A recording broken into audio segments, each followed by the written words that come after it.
Oke, kita langsung masuk ke sebuah kasus yang jujur aja cukup bikin gempar.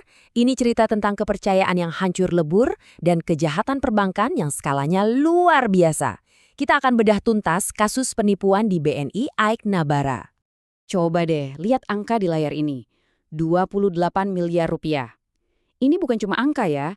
Ini adalah dana tabungan kolektif jemaat gereja Katolik di Aik Nabara, Sumatera Utara. Uang umat yang dikumpulin bareng-bareng, lenyap begitu aja. Nah, pertanyaan besarnya kan ini.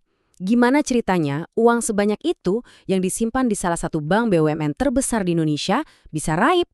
Kok bisa? Ini misteri yang akan kita coba pecahkan bareng-bareng.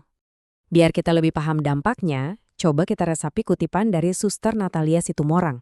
Ini bukan cuma soal kehilangan uang loh, ini tuh pukulan telak buat semua kegiatan sosial dan keagamaan mereka. Jadi bisa dibayangin kan betapa leganya mereka waktu ada kepastian dana ini bakal balik. Oke, sekarang kita masuk ke bagian paling penting, investigasinya. Gimana sih modus operandinya? Siapa otak di baliknya? Yuk kita bongkar satu persatu. Dan inilah dia pelakunya, Andi Hakim Febriansyah. Dia bukan orang luar, bukan perampok bersenjata. Dia adalah orang dalam. Mantan kepala kantor kas BNI di sana. Nah, ini yang disebut insider fraud. Penipuan yang dilakukan oleh orang yang justru kita percaya buat jaga uang kita. Terus senjatanya apa? Deposito fiktif. Mungkin istilah ini terdengar rumit, tapi sebetulnya sederhana banget. Ini tuh produk investasi abal-abal.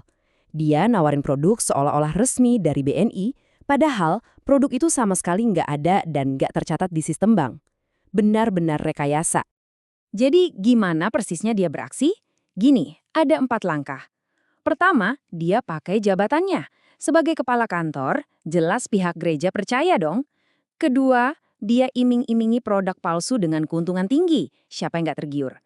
Ketiga, dan ini kuncinya, semua transaksi dilakukan secara pribadi. Masuk rekening dia, bukan rekening bank. Jadi nggak terdeteksi sistem. Keempat, buat meyakinkan, dia bikin dokumen-dokumen palsu. Rapi banget rencananya. Kasus ini akhirnya terungkap Februari 2024 berkat audit internal BNI sendiri. Pertanyaannya, gimana reaksi para pihak? Nah, disinilah ceritanya jadi makin kompleks, karena responsnya ternyata beda-beda. Di sini kita lihat ada 2 sudut pandang yang bertolak belakang. BNI di satu sisi bilang kalau ini murni perbuatan oknum. Istilah yang sering kita dengar ya, artinya ini kesalahan satu orang, bukan kesalahan sistem BNI. Jadi kejahatannya terjadi di luar sistem. Tapi OJK atau Otoritas Jasa Keuangan melihatnya beda. Bagi mereka ini adalah pelajaran bagi perbankan. Sebuah sinyal keras bahwa ada yang salah dengan kontrol internal dan ini harus diperbaiki. Dan OJK nggak cuma ngomong, mereka langsung kasih tuntutan tegas ke BNI. 1. Utamakan perlindungan nasabah. 2. Ganti rugi ke gereja, jangan ditunda-tunda. 3. Audit total sistem pengawasan internal kalian. Dan 4.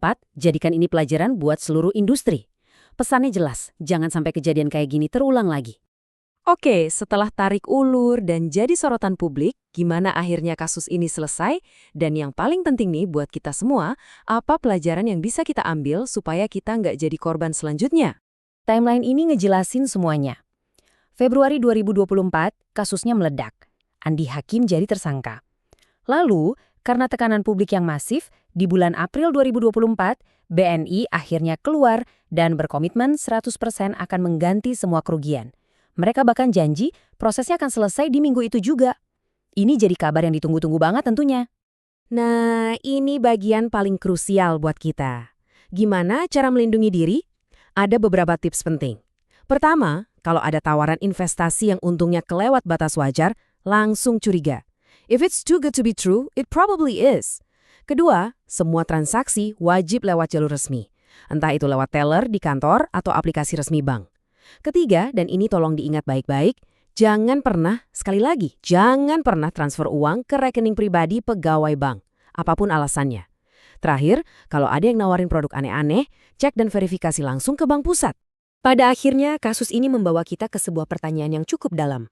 Oke, dana mungkin sudah dikembalikan, pelaku juga sudah ditangkap. Tapi ketika kepercayaan kita pada sebuah sistem dirusak oleh satu orang dari dalam, siapa sebetulnya yang menanggung beban paling berat?